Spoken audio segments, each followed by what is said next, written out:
Welcome to the healing art of being you. Today we sit down with another beautiful wonder worker and medical movement maven, Lisa Massie. Lisa warmly and compassionately focuses her work into healing her clients as a whole person, a conglomerate of heart, soul, body, and mind, rather than the standard Western approach that often focuses too much on the diagnosis, rather than truly seeing the entire human. Through her message of lightheartedness and peace, she shares with us some ways that we can set healthy boundaries around our needs, while keeping play alive in our lives, both as parents and as people on this earth, saying yes to life and claiming the joy that was divinely set aside for us. Stay a while and learn about how you can confidently connect with your loved ones and sink down deep into every magical moment in your life. We are so glad you're here. Let's get started. All right, guys. Well, welcome. Welcome to the Healing Art of Being You podcast. Today, we are so grateful and so excited to have our dear friend Lisa Massie here with us. Yay. She is a physical therapist and a movement maiden, medical movement maiden. Is that what we are super name? Medical Movement Maven. Yes, it's my favorite thing. Yes, I love medical movement. Yes. And so she's here to really give us a deep dive into play and how we are missing that in so many aspects of our life, and how she's been able to create this movement within her life and her business, really fostering that environment for others. Yay. So excited. Thank you so much for having me. I really appreciate it. We're super jazzed. So, because I have just in the couple minutes that we've chatted, I already am ooh, ask her about this, ask her about this, ask her about this. But first, do you mind sharing a little bit about your background, how you got started, how you kind of progressed? Because you've been through a couple different careers here, you know, you could have made a pit stop at a single one and made that your whole career. And you kind of were like, that's not really, this is a nice pit stop, but I'm kind of moving into something else. Do you mind just kind of sharing with us kind of that journey for you and what kind of made you move from one to the next to the next? Evolve. Sure. Yeah. How did I evolve with motion? Yes. Yeah. Yes. That's my company name. So, I was an athlete growing up. And so I played 3 sports in high school and went to my undergrad at Division III school for volleyball, but I really chose it because I wanted to be an athletic trainer. And so after my first year, shockingly, my grades weren't doing so great. So I had to choose kind of between if I'm going to continue with sports or if I'm actually going to focus on my passion of athletic training. And so I decided to focus on my passion of athletic training, and was really fortunate to work with college and high school athletes as a student, and then graduated, became a certified athletic trainer, and went on to become a graduate assistant. Worked for a university in North Carolina, and worked with the baseball team, cross country team. So that was a whole different experience, like being the head, of those teams. I worked as an athletic trainer for about, 5 years or so. And I went back during this time. I had been a physical therapy technician since I was 17. So always kind of had these jobs of just being an outpatient PT. So I finally decided I was kind of done with the athletic training hours, which were lots of nights and weekends. Eventually I wanted to have a family. So I applied to physical therapy school and was really fortunate and got into PT school. After the first 9 months, I became pregnant with my daughter, and became a first-time mom during PT school. And I was really fortunate because she was I had her during my first clinical rotation, meaning we had that 8 weeks off. So thank goodness she was due right at that time. So I had 8 weeks off with her. And I remember right before she was born, I was going to get really ahead on neuroanatomy, and I was going to get ahead on pediatric care. And I was going to just do all of these things. I was going to get ahead on everything. I was going to clean the house because, babies just eat and sleep and go to the bathroom, change a diaper. They cry sometimes. Well, she had other plans for me. And she had like lots of other plans for me. So she made me learn how to sit down and try to learn how to breastfeed. And it was super, super challenging. But because of that experience during my last 2/3 of PT school, I was able to really focus on women's health, physical therapy. So it's kind of where like that led me. And I absolutely loved it. I loved everything that I learned when I went to women's health classes, because it was so much less diagnosis focused, and it was so much more whole body, whole human focused, rather than you are simply this diagnosis. You are this shoulder pain. You are this back pain. You are this pelvic floor pain. Yes, did we talk about that? Sure, because you need to understand some of it, but it was just such a more holistic view of things. So yeah, so I worked in outpatient ortho now I did that for about 12 years. And then my sister-in-law was a CrossFit coach, and she reached out to me because some of the people in her gym were interested in trigger point dry needling. And I took a moment to think about what that meant for me to do kind of as a side hustle. And so I said, sure, I'll be interested in doing that.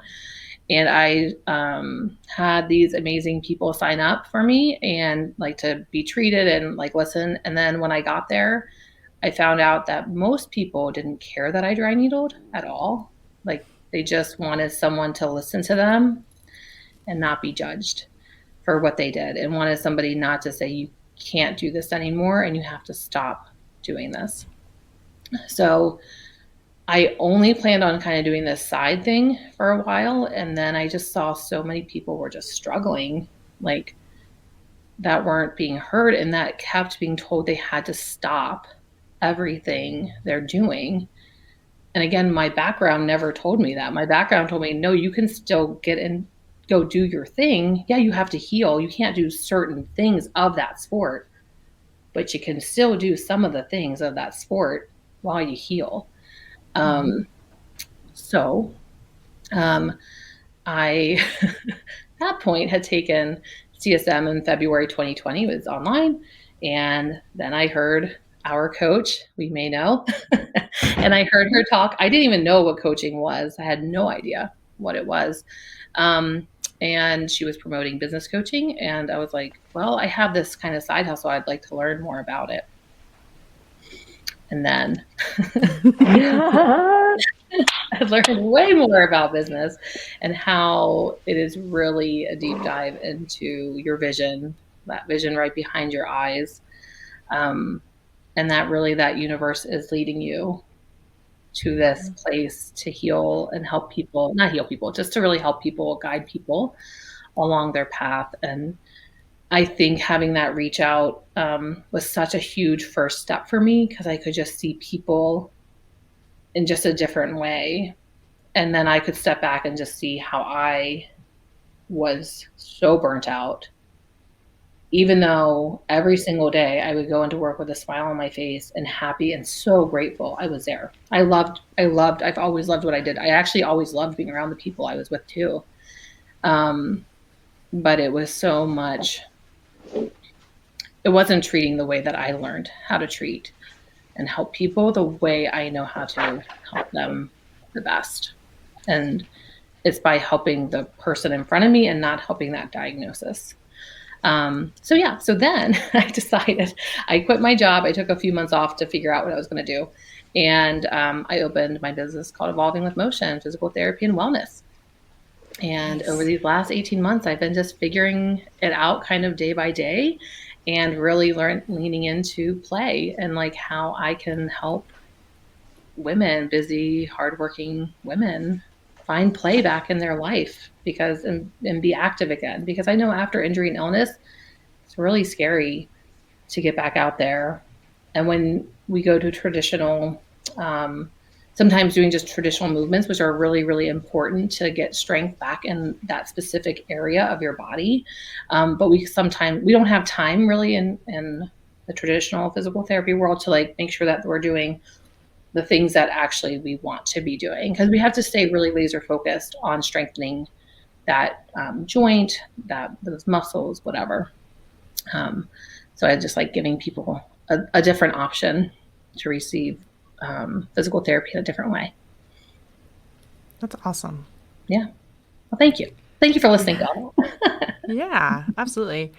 So, as a busy mom, I've got 3 kiddos and they're all in a bunch of activities and own my own business and, husband and house and this and that. Like, I can definitely have seen myself as one of your patients where it's like, I'm in pain. And with the second you're sitting here talking to me like, I would love to give you an opportunity to play with your kids more, blah, blah. I'd be like, I do not have the energy for that. Like, what? Like, are you kidding me? Like, my husband, he'll play with the kids. They'll play with each other. Like, I just want to be by myself. I want to go to the bathroom without somebody knocking on the door. I would love to just sit here and read a book for 7 seconds. Like, I will, So when you have the moms that come in with some of that where they're just like deer in headlights and kind of shifting into like, oh no, not another thing, thing for me to do. How do you kind of like coach them through into finding that joy with their children versus seeing obligation of like, I know I should play with them, but I'm in pain, I'm exhausted, I have too many things to do. How do you kind of help them find their way back into that joy of parenting? Oh, I love that. Well, I would say I really focus on them becoming active again and starting with what activity would bring them happiness just for themselves, not for anybody else, but truly just for their own body. What is something that would be fun for them to do first on their own? Because I think kids don't really care. They'll just want to be around you. So as long as you're doing something that's active, I think your kids would, for the most part, like they just want to be playing with you. And if it's literally going for a walk, and we go for a walk together, is that something you would want to do? Do you want to sit down and read a book outside together? That's also playful and very interactive. But it's really about less is more for me. So it's really about the boundaries. What boundaries are we putting on? Are we asking our children and our kids or anybody, our husbands, everybody, to say, hey, I need literally 5 minutes. Can we put on a timer? And if 5 minutes isn't a possibility, is it 10 seconds instead of 7 seconds? But always it's kind of starting with the boundaries first and saying no to something, saying no first, no, before you say yes or hold on. Because I do see a lot of busy moms just say yes a whole lot to things that aren't important. And they feel like they need so much more space to heal, which is why I also felt like when I'd walk into the house after a busy day of work and my children would hug me, like the tingles would run up my spine. And my pain in my back and my hip were just like off the charts. And I was the same way. And all I wanted to do was be left alone. I didn't want any of that. I didn't want they wanted a warm hug from their mom. Nope. They got a cold hug from the ice queen because I was in the pain and I had tons of fun at work, doing all the things, being around all the people. And then I come home, I was just totally exhausted. So for me, I know it just started with being in the car before anybody knew I was home and just taking 3 deep breaths before I walked in and really starting to recognize I had these things called emotions. Who are they? I know. I didn't like to. I like to push them down and just keep pushing through. But really, really, truly taking a breath before you walk in and then greeting them and then just being honest of this is what I need right now. And, I don't know. Every family is so different, what their children will allow them to do or not do. But we all need to have our time and what's the activity that we're trying to work supports first. And sometimes, when people come in the office, they just want to lay down. They literally just need to lay down and talk about all of it. And then just talking about it feels better. Releases that energy. Yeah. Yeah. Gets it out. And then we can make a plan from there. We can just talk about it and then just start to remove the barriers that are getting in the way, which is usually that they're just doing way too much. Yeah. Yeah. Yeah. And I love that you talked about the fact of like, yeah, when I get home, like, because I was the same way. It was just like, I've touched enough people today. Could you just not for 5 seconds? Like, throwing footballs back and forth in the house. And then, my daughter's like, Mommy. And it's like, oh my gosh, like, it's like overstimulation.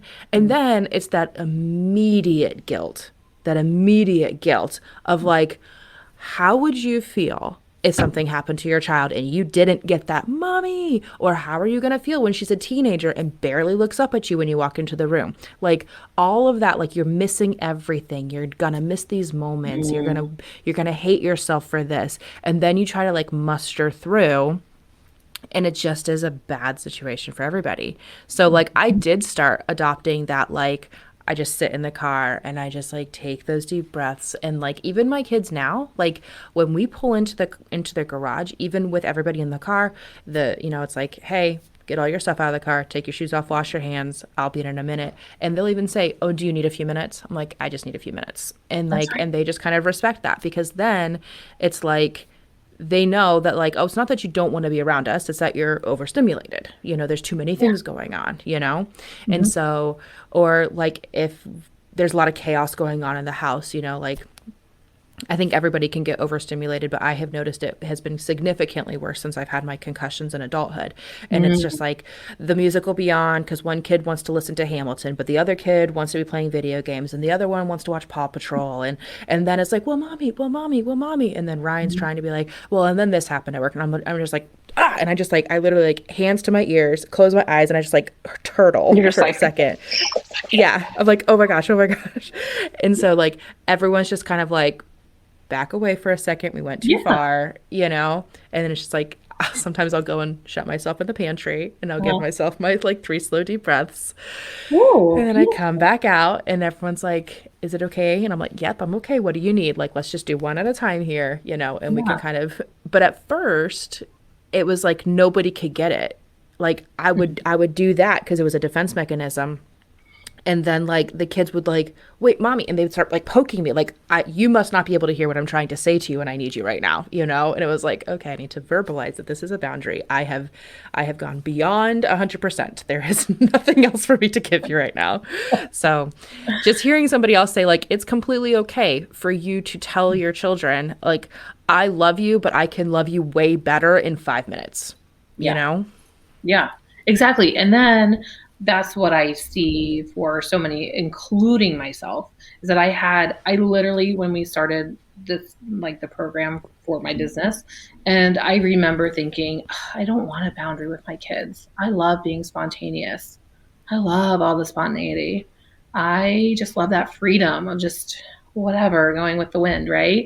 And then over time, so like a boundary setting with my children was not a natural thing and something I resisted for quite a long time.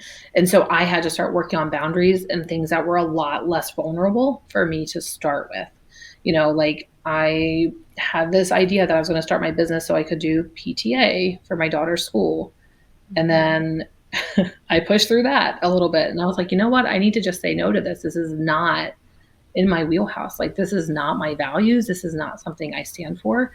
And there are parents that are really good at that. It's just not something that I'm doing. And I'm taking all this time now away from my kids. Like, that wasn't the point. So I had to start with like kind of those easier boundaries to be like, okay, this is where I can start. And then just learning literally how to say no to things, and in a way that felt really honoring and that wasn't sassy. And that was just nice. And like, no, thank you. Not right now. I don't have time and space for that. And then I was able to then have those very vulnerable or organic conversations with my kids of like, I said no to this today. Okay. So like they could hear that. no to things and that when I had to start kind of saying no to them as well, or not even no, but just like, not right now, let's do it and blah, blah, blah. Yeah. And just, I give a lot of like, cause like I feel like kids hear maybe as yes, maybe Correct. equals yes. And I'm like, so I do a lot of, I'm not prepared to give you an answer on that. I Like love that. I can't say yes, I can't say no, but I genuinely don't have the mental capacity right now. I don't have the energy to go through the decision-making process to give you a solid answer. So we just end it with, I'm not prepared to give you an answer on that. Let's check I again really tomorrow. like that one. Yeah. I'm not prepared to give you an answer. And that's, I have to set a boundary, like first a lot with my son that way too, of like, I don't have all the information. I don't know right now. I say a lot of, I don't know now instead of I try, and I try to make that reframe of maybe to, I don't know. Cause it does disappoint him as well. Right. Like if I was like, well, you said maybe, and that, I would agree. My kids also think maybe is yes. So just starting to get words around there.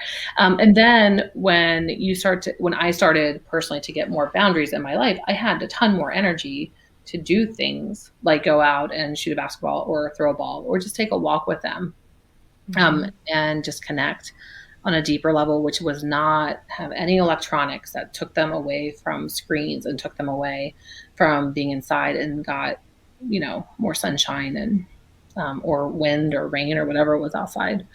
To connect with.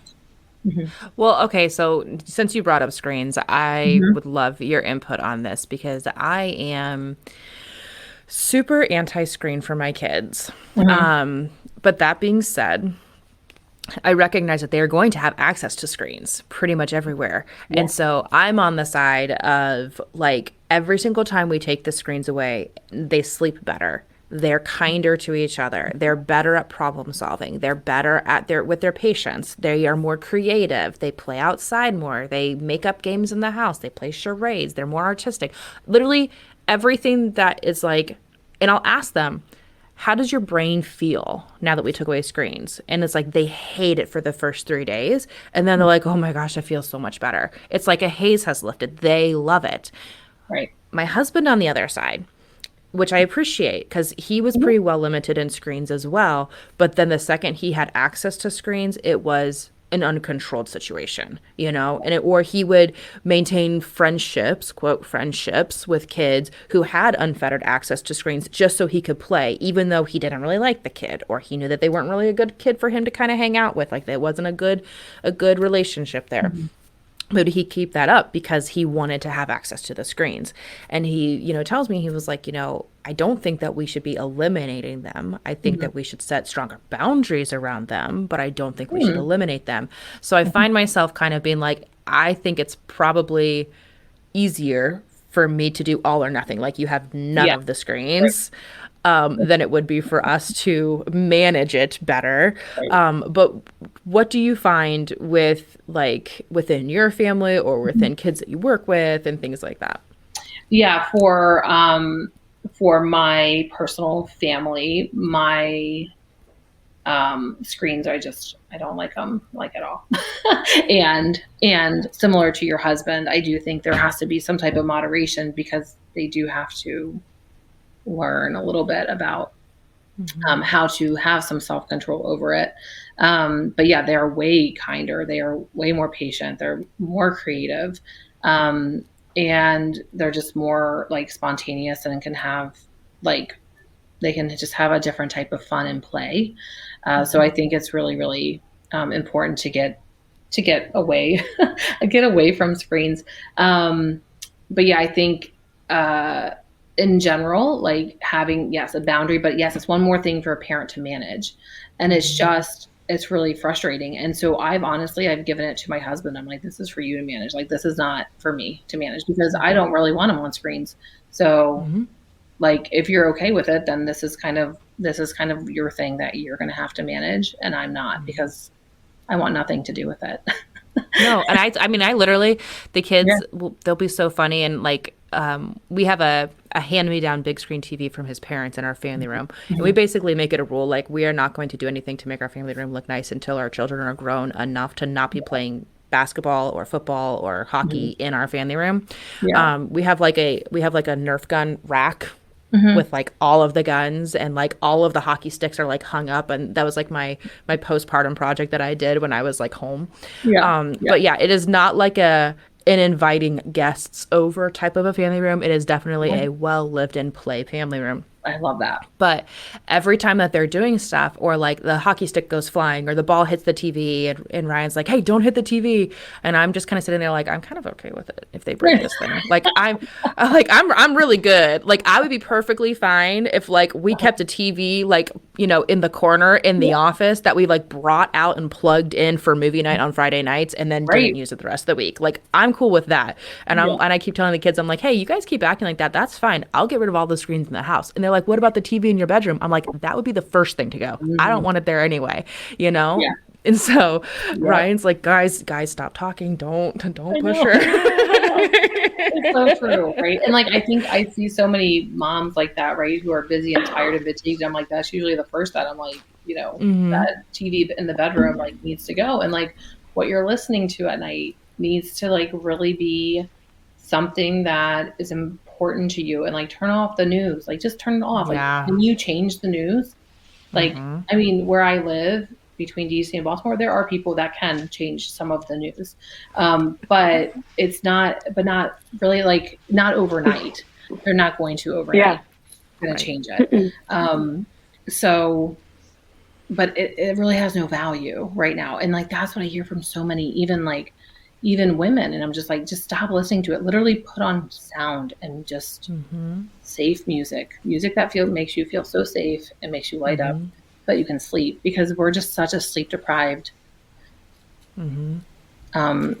culture. Like our culture is just really sleep deprived. And that's, I think, my biggest thing with screen, but it's really important because like we can connect. And I think there's a beautiful part about screens and just limiting it and the intention behind using it. What is the intention? Is the intention to numb yourself? Is it to learn, gain access? Because there's actually really great programs on TV too that can teach you a lot of like awesome things that I would never know. So it's really, I think, for all of that, again, especially with like the busy moms I work with, it's like getting the appropriate sleep and what is keeping you up at night. Are you listening to the things that are just not important to you right now? That your healing heart, right? Like that your really open, loving, nurturing heart, like it's really hard to listen to all of that stuff. And you actually don't have to listen to it, especially before you go to bed. Right.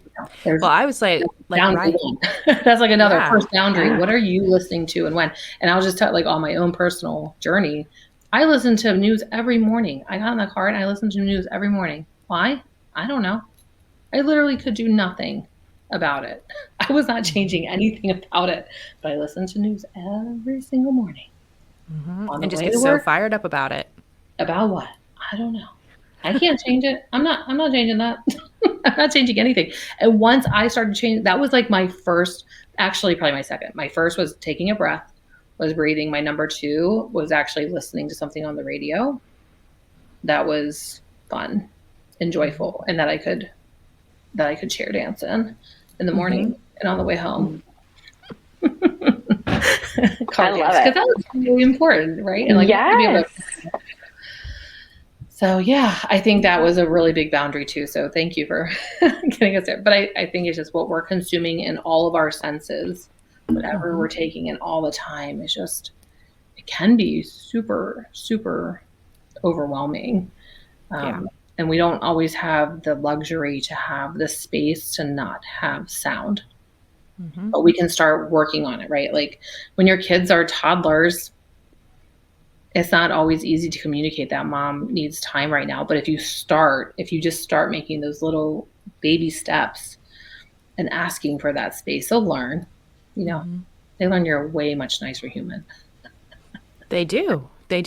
My son even says that now. Like, so when I started working with Julie, I was a very different person. And it was like maybe like a year or so into working with her. And we just had this disaster of a day. And I had like learned a lot of boundaries, and I've learned a lot of because of my boundaries, I was able to take time for myself to basically just like bring the energy down and be more chill so that I could handle the problem solving that my day required. without feeling so insanely overwhelmed. And we just had this disaster of a day where it was like the car battery was dead, and then we went to go borrow my in-laws' car around the corner and their car battery was dead, and we went to go jump it, but we didn't have jumper cables, and so luckily a neighbor was home and they were able to let us borrow them. And it was like one thing after another. We were supposed to get our dog to the vet, and we missed the vet appointment because we couldn't get anywhere and all these things.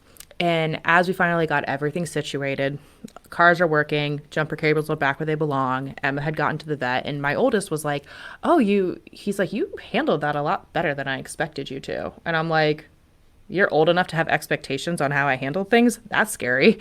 I was like, well, we got really lucky that we had a car we could borrow. We got really lucky that even though we didn't have jumper cables, our neighbors did, and that they were home and let us borrow them.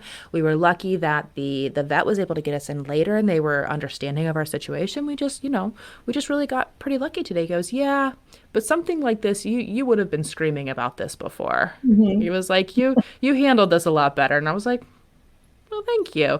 And it was like that moment where I was like, okay, there is far-reaching effect of like, mm-hmm. it may make them sad in the moment if I say, I need a minute. But that minute allows me to have the space to take a breath and to handle the situation, that I can then take it into these compounded situations and still not feel insanely overwhelmed. Because just because my son exists in the car next to me does not mean that it is his fault that this happened. But right. I would have been yelling and he would have been receiving all of that anger and frustration about the situation. And so now it just kind of provides that clarity of like, okay, this is a crappy situation. It's nobody mm-hmm. here's fault that this happened. Right. And we can go ahead and move forward. So just to any overwhelmed parents out there, learn to set boundaries. As hard as it feels, learn to set the boundaries because it makes things way better. And back to your world, I'm sure it has a significant impact on people's pain management. Exactly. Yeah. And that's the thing with the boundary, just meet yourself where you're at. You can't make a huge boundary right away. It's just not gonna happen. But if you have that moment to check in of like, oh man, that's exactly when my neck hurts. That's exactly when my hip hurts. That's exactly when I feel my pelvic floor. Like, oh, okay. And then they can really start to see how that stress just amplifies the pain. And so it never has time to calm down when we're constantly living in this spun up emotion. Even if we're doing all the things and we're meditating, we're breathing, we're journaling, and we're reading all the self-help books. If we're not taking action on them, if we're only gaining information and not setting it with any type of intention, it just takes a little bit. It takes a lot longer. But really dropping in and just being able to notice it and okay, what am I going to actually do about this? And getting that accountability, right?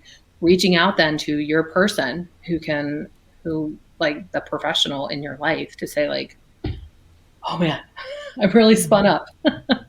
Who can I really be super vulnerable with and reach out to that person, and then also celebrate I was really spun up and then I chilled out.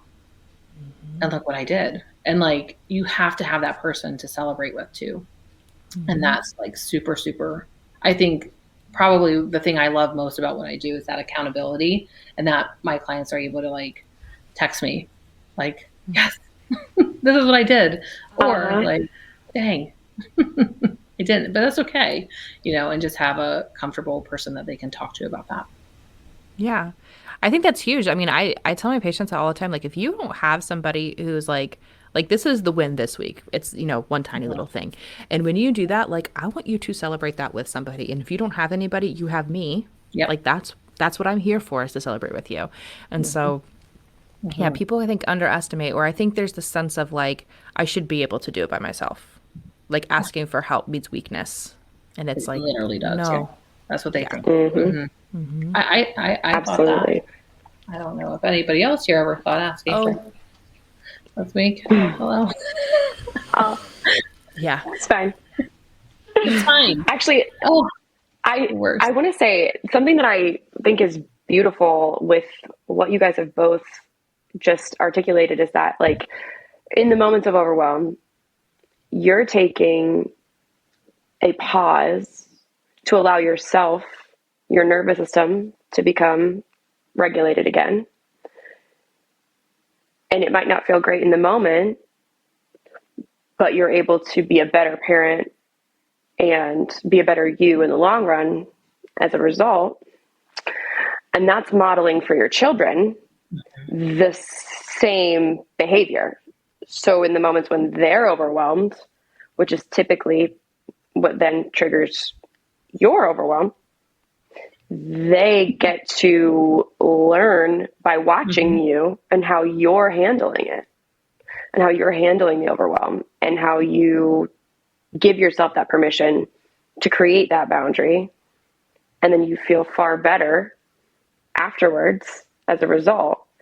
And so I wonder, Lisa, if you can give us any examples within your own work, how you've been able to see parents and children interact when things like this are coming up and the child is also triggered, whether that's overwhelm that's led to then an injury or an accident or a continued behavior that they're struggling with that's then triggering the parent. Like, how have you seen that within the work that you do and play being really the focus?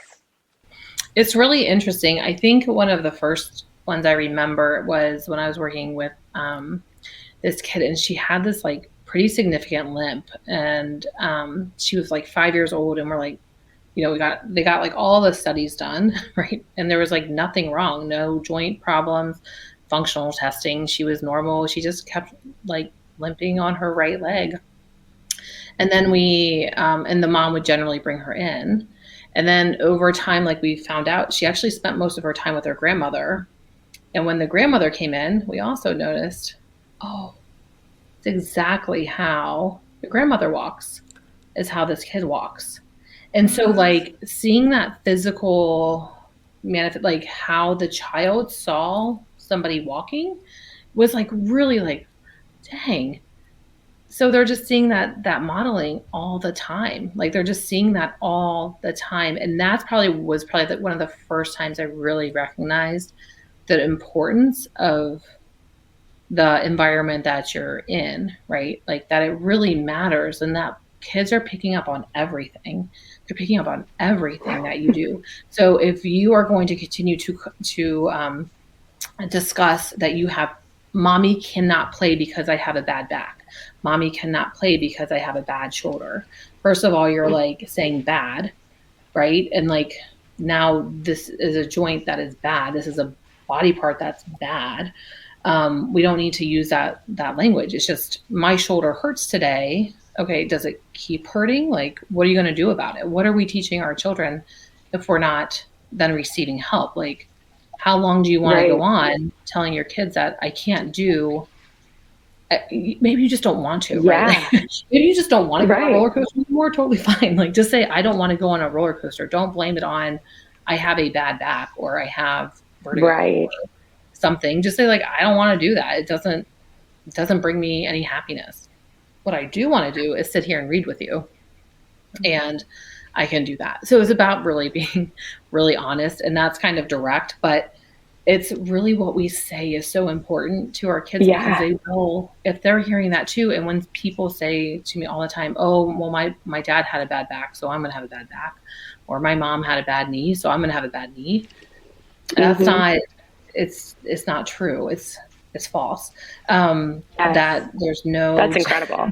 There's no like genetic linking between it. It does come down to what our diet is, what we're listening to, what our exercise is at the end of the day. And generally those things are what our parents did. So yeah, it can seem like it is linked because usually our diet, our exercise, our lifestyle is very similar to what our parents was as well, unless you decide to see that and make a change. So I don't know. I just know what our kids grow up in. They learn. It's just what they're around most of the time. Absolutely.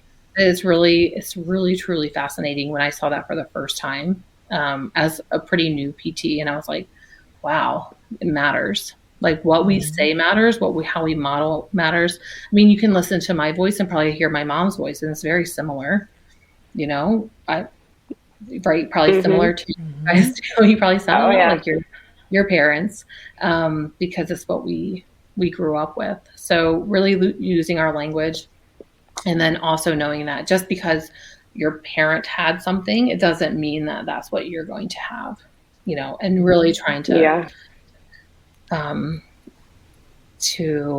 remind them of that language, and like get rid of that thought process early on, so that they don't feel like they have to be, that they're going to be limited in life because their parent had this, so that's what they're going to have to do. But I do think it's so important for busy moms, even if they're not getting help for their pain right away, to at least have a plan to say, okay, maybe it's not in the cards for this quarter or even second quarter or whatever, but like in the fall, that's when I can see that I'm going to have time to get some help.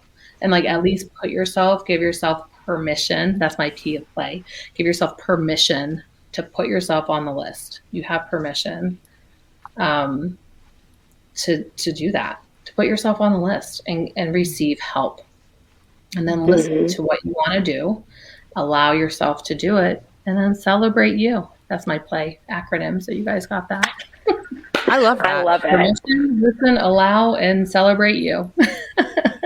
And that's what play really is. It's all about that you gave yourself permission to put yourself on the list. I think so many moms need to hear that they are actually allowed to receive help, and they are deserving of help, because we're allowed to do more than survive and say it's fine. Like actually life is way better than good and fine. Don't you think? I think so. Yeah. Oh yeah. Yeah. Because what they're doing is freaking amazing. What moms are doing is hands down. It's incredible. It's incredible. Incredible. It's incredible with the wrangling. It's incredible what all of the stuff that stays on their head while they're still working and producing like fantastic quality things. And they have chaos at home. It doesn't matter. Like, cause they're like, it's all right. We can roll with chaos and we can still get stuff done. Exactly.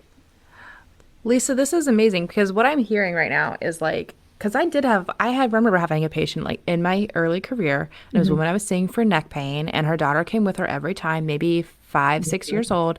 And she was like, my neck hurts too. My neck hurts too. I need a hot pack for my neck too.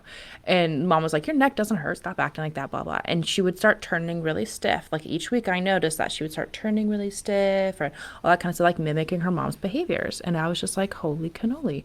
But what you said here that's so interesting is that, like, moms are doing amazing things, but kids are watching. And you said that we deserve to be better than more than just, like, we deserve more than just, I'm good, I'm fine, right? But it's like, as a mom, you sit here and you do visualize what your child might become in life, what their life might be like. And I'm telling you what, there's not a mom out there who's thinking their kid's life's going to be good or fine. It's going to be amazing. It's going to be incredible. Like they want all the world. Their child's going to cure cancer. They're going to be a professional athlete. They're going to be, they're going to change global warming. They're going to change all these things, right? They're going to be, because their child is so incredible. And then yet we're demonstrating a fine life, an okay life. How are they going to reach these incredible things we expect for them if we are not living an incredible life ourselves? Can you just drop that mic? Thank you. Mike. I love that. That was so great. Exactly. They don't know what incredible can be if we're simply modeling fine and good every single day. And again, this doesn't have to be an overnight change. This takes literally baby steps to do. And like, it can happen. And, like there are amazing people out there doing incredible things, and they may look like they have their life together. They don't, but they chose, they chose to receive support, to know that what they're doing is always enough. It is absolutely enough. And it is beautiful. The mess is magical and beautiful and fantastic. So I know I'm going to be way more cautious about not cautious, but thoughtful about how I say things, just because obviously they are picking up on it, Like I noticed my mom was telling me that as Chelsea knows, I struggle with my son's dog. She's I heard needy, about your and son's dog. Oh my God. I heard about this son's dog. I think when you're talking to Dean, and I was like, this is fantastic. I love this. Oh my gosh. She is needy, and she chews on underwear and socks and all these things. And so this week she Lucas let his was it him? Yeah, left his bag open, and she chewed up one of his socks, and for soccer, and I was so mad because it's part of his uniform, you know. I'm mad about the situation, right? But what came out was, oh my God, the stupid dog, you know, like I am so mad at this dog. She keeps chewing on this stuff. And I'm mad that Lucas left his bag downstairs. And I'm mad that now I have to find a new piece of uniform, like all these things, right? And really what it was I didn't say no enough that day. So I was already depleted on my energy. And then this thing happened where instead of like, okay, thank goodness it was just his socks. We can get a pair of red socks. Like, we'll figure this out. It was like, whoosh. So later, my kiddos are at my parents' house. And my mom is telling me that my daughter is saying how Emma is a bad dog. Well, I have a bad dog because she was playing with my mom's dog, who is a good dog, and Emma is a bad dog. And my mom's like, well, she's still kind of a little bit, but got a little puppy in her, you know, she's still learning. No. She's a bad dog, and she chews up my things, and she scratches me because she still like jumps on people. And my mom's like, well, no, you know, she's still learning, you know, she's getting a lot better. And Aria's like adamant that this dog is a bad dog. And I'm like, that's on me. I've got some repair to do. Okay. Got a little bit of reparenting here to kind of figure this one out.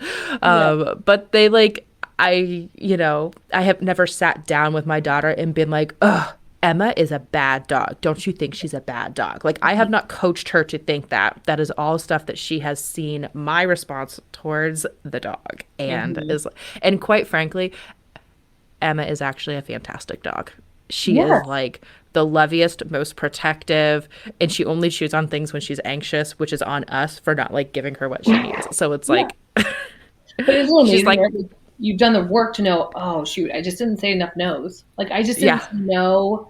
And that's the thing I know as a mom, when I KNOW as a mom, like the word NO is so frustrating because I don't want to say it. I don't want to keep saying no. I think I told you like I want to be fun and spontaneous and like creative and like allow all my feminine divine like to come out and like, you know, paint with my children, whatever. But but then it's exhausting and you have to clean it up and like they're not going to clean it up. So who's going to clean it up? And then having all these perfectionist tendencies come out when all you want to do is really say yes, but you have to say no again and again and again. And for me, I know it was about boundaries with that word no, because I was saying yes to way too many other things. Which can sometimes be, I mean, you guys have a dog for a very specific reason, a very good reason, to have your puppy and to have that loving dog who can help, who's really supportive. She has been a lifesaver to all of the children. Right. Yes. Yeah. All of the children. Saving children's lives is so important. Yes. But sometimes we just say yes to so many of those other little things in our lives that do take up a lot of energy and space and make us think that darn dog. I know, right? Because she can't fight back. She can't say anything back. She's just like, you know, like, so yeah, it's a me thing. I'm working through it. Right, absolutely. We all are. Yes, absolutely. But so many people, I don't think recognize that it is that, right? That it's like, oh, I'm just really resentful today because I didn't say no enough. I didn't have strong enough boundaries with. Most people don't recognize that. Yeah. Most people are like, it's the dog. It's the dog. Yeah. And I definitely did recognize it. I mean, I blamed the whole world out there. It wasn't a Lisa problem. Everything was a Lisa problem. Fixing the Lisa problems. Not fixing at all. Because they weren't broken. Once I started recognizing with intention that these are the things that I'm doing, and it's always a journey. It's a journey every single day. It's a journey every single day. And the more I've recognized that how I'm feeling, so like the things I've started now, I've been pretty consistent with for almost 2 months is like my morning routine. And that has been like the lifesaver for me. I don't know if you guys do a morning routine or. Tell us. Mine is 20 minutes. I'm so grateful for it because like, you know, when you hear morning routine, sometimes they talk about like this an hour, 2 hour routine. I'm like, I don't have that. But the idea was to do a brain dump every morning, literally get out everything that's on your head. And it's not going to be everything because for me, it's only 20 minutes. I probably do like 10-minute, you know, right. But once probably around after about 4 weeks, like there was no more list. It was just writing about my day, and it takes 5-8 minutes. And then I would do either just some deep, like a unguided meditation, just sitting with what I am, or I would do a little reading, just some self-realization reading, whatever book I had for some self-realization. Again, 5-8 minutes. And then I do 5 or 8 minutes of just like really gentle movements to get moving throughout the day. And that 20 minutes of time, sometimes I get 30 minutes, even in the morning of like, you know, it's between 7 and 7:30. And again, my kids are 13 and 10. So they're in a much different spot where like they can pack their lunches and get themselves ready. And sometimes we do have to help, but they know when they hear mom's sound music, do not enter the home. Like, because I'm so much more calm afterwards. I'm not hustling them out the door. Like we have to leave at 8:00, but I'm not like at 7:58. Do you have your shoes on? I'm like, they know where I'll be. I'll be in the car to drive them to school. They know how to get there. But it's been magical, like that morning routine ritual, just to get like myself centered for the day. And it helps my nervous system just regulate. Yeah. And know where I am. And then I can communicate like, this is where I am this morning. I don't know why I have anger on me. I don't know why I am sad, but it's here. So just letting you guys all know. Mm-hmm. I love we do that as well in our house too. Just kind of letting them know, like, you know, I'm feeling, you know what, guys, like I'm feeling super irritable today. None of you have done anything wrong. I don't know why I feel this way, but I'm feeling super irritable, and I'm just going to need everybody to kind of handle whatever problems you can handle on your own. And if you need me to help problem solve, then I'm here to help you problem solve.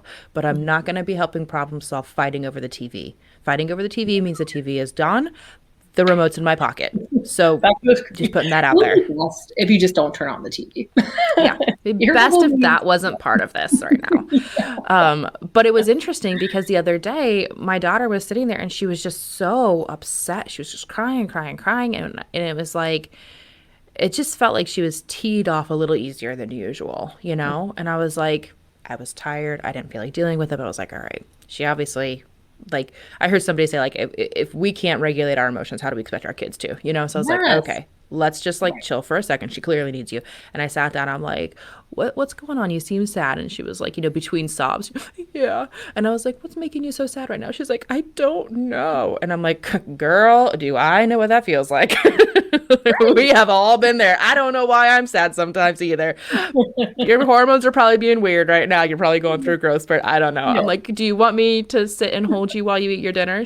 Yeah. Okay. So we just sat together, and then she just calmed down. I'm like, all right, we're good. But I think when they can hear us verbalize, I have an emotion that I have no idea where it's coming from, and this is what I need right now, then they feel more comfortable saying like, oh, this is a thing that is okay for me to say. I'm needing support. I'm feeling a little bit this way. This is what I need, you know? And so hopefully as we start to change these patterns as adults and we can start showing these patterns to children, then we can maybe have a generation of, you know, emotionally healthy human beings. And wouldn't the world be such a beautiful place in that point in time? Who are then able to ask for help because being a human, experiences and emotions is just normal and it's a part of life, and we don't know why. Who knows? It can be because, again, we are going to be exposed to news and things that we don't want to be exposed to necessarily. And even a conversation at the bus stop might make you feel uncomfortable for whatever reason because of your own history. And learning that, oh, that is a triggering thing that makes me experience pain. And how you can start to help heal yourself from within. But it really starts with starting to ask, I think, for help. And that's the biggest thing, you know. for people. And I receive a lot of my people from, other medical providers, like family doctors, or even from mental health professionals. So they're receiving already mental health help with that, which is really great. And then I get to be kind of like that medical movement maven in there to help them, start moving them in the direction of fun and play in their life.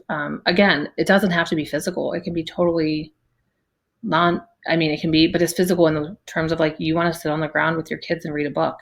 Sometimes sitting on the ground doesn't feel good. So it's important to like start doing movements that are going to keep you doing that, so that if you're anything like me, you can be spontaneous and like, hey, I want to go to this, what's that, like yoga, like ribbon ballet, I don't know, thing. It's kind of fun, right? Like there's like this yoga, aerial yoga. Yeah.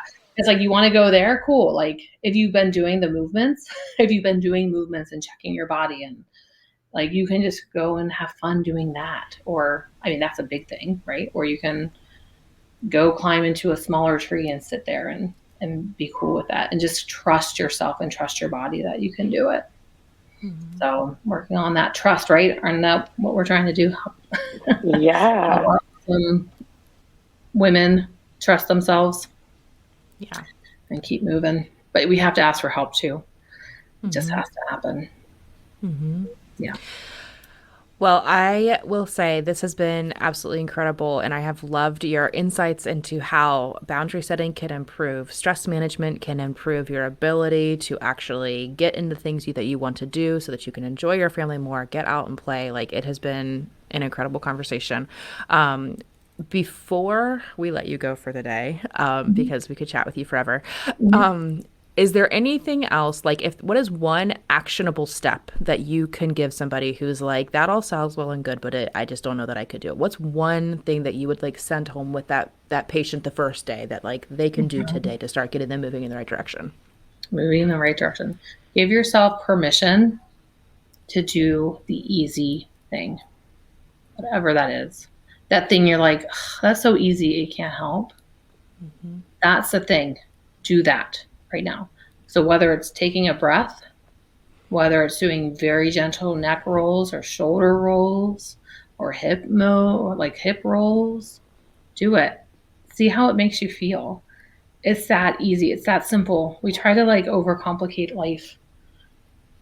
But just do that. Give yourself that deep, loving permission that you're allowed to do this simple thing. Mm-hmm.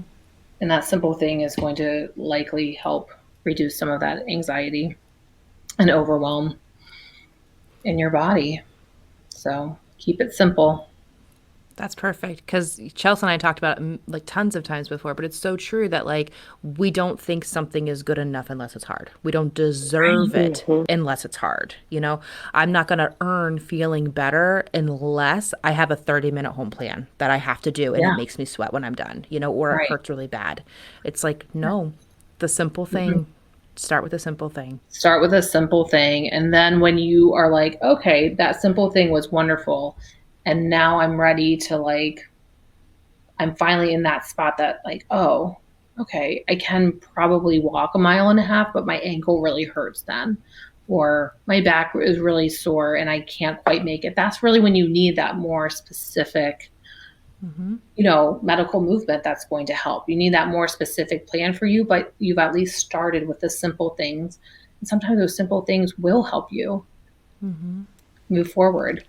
And they're beautiful, and just connect with yourself again. So really just do the simple stuff, but give yourself a lot of permission to listen and allow yourself to do it, and then celebrate, right? That's what you said. Like, make sure you celebrate it with somebody. Yes. Absolutely. Celebrate, people. Celebrate. That's how we get the dopamine kit. That's how we get the dopamine kick to reprocess everything and make us want to do it again. And then helps reduce our pain overall. We don't need to be listening in all this crazy pain. Stop surviving. Let's thrive, people. Let's have fun. Love it. And let's play. Well, thank you guys, you ladies, so much for all of this amazing work that you two are doing. I really appreciate being invited on here. I appreciate it. Yeah, we have loved having you, and this has been amazing and so exciting. And I'm jealous that Chelsea still gets to keep hanging out with you so often with coaching. With that being said, where can people find you if they want to learn more from you or ask questions, things like that? Yeah, so my website is www.ewmotion.com. So it's for evolvingwithmotion.com. I'm also on Facebook and Instagram. I'm very active on that, at Evolving with Motion is where you can find me. And always feel free to email me at lisa@ewmotion.com. And I'd love to just chat with whomever, wherever you're at, whatever you have questions about, and really helping those busy working moms pushing through with pain. And my big thing is just trying to help them find sustainable self-care and nourishing movement solutions. So, and helping them. And I'm from a big family who's all together this Easter. So I get it. If you're from a big family and you want to just be able to go out and play with your big family and not be left behind. Yeah. Big deal. Yeah. And one final question. Are you treating across state lines, or are you still in Maryland only? I'm in Maryland. I do have a group program called Fall Back in Love with Motion. It's going to start on May 4th. And it is a wellness program really to help people get moving again, to help them fall back in love with motion, providing with sustainable self-care and nourishing movement solutions to get them started. So really giving them a space to practice self-care routine, and then also have some really medical movement along the way. So by the end of the 6 weeks we're together, that they have established their own 10-minute routine that feels really nourishing to them. That can include self-care, can include movement. But I'm really excited about that because it's a really nice way to be able to provide that wellness. That's not specific for any pain, just for people who are really looking to adopt some type of self-care routine in their life, and set some time for them. That's awesome. So practice. And I don't think we give ourselves enough time to practice. So this is a really nice time that we get to practice and see what actually work and what doesn't, with the goal of, it's 90 seconds to 2-minute practicing that you're going to do on your own. This is not even, the goal is 10 minutes. Like, people think they have to start with 10. No, you can actually start way lower. You can start with a minute. Okay. That's incredible. So, giving ourselves this time to practice it. So I'm very excited about that program for my class. Yeah, we'll link that in the show notes. Yes. Thanks. Sure. Yes. Absolutely. And that's on my website too. For Fall Back in Love with Motion. But it's a wonderful. Nice. I'm so excited for this group. Nice. Yeah. And anybody inside of Maryland or out of Maryland? Yeah, that's a group, a virtual group. Wellness so anybody program. can go. Yep. Nice. Awesome. Yeah. Perfect.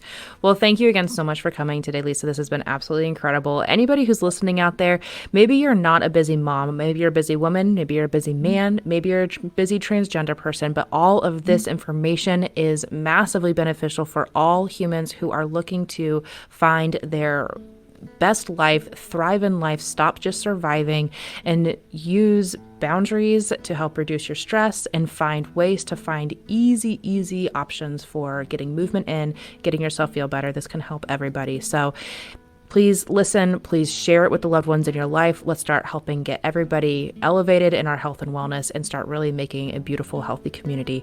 Thank you again, Lisa, and I hope everybody has a wonderful day. Ta-da! We're done. What a beautiful. Thanks for sticking around for another enlightening conversation.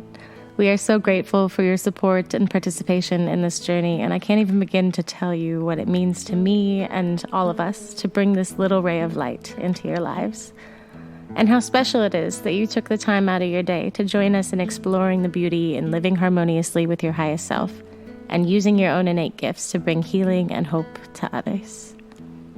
I hope that Lisa's joyful and heart-centered approach gives you that little spark in your heart that takes you back to your inner child, that makes you want to lay in the sun with your little ones, that makes you let go of any inhibitions and busy restricting stories of self-doubt that swim in your mind, so that you can live a life that is absolutely exploding with joy. You are deserving of care, freedom, healing. You do so much for the special little beings in your life. It's time to put yourself on the list. Remember to check out the show notes below for more information about how you can get in touch with Lisa, Allison, and Chelsea, and how you can become a part of a group of soothsayers, wonder workers, healers, and creatives, embracing our power and living in our truth. Until next time, this has been The Healing Art of Being You, wishing you love and light.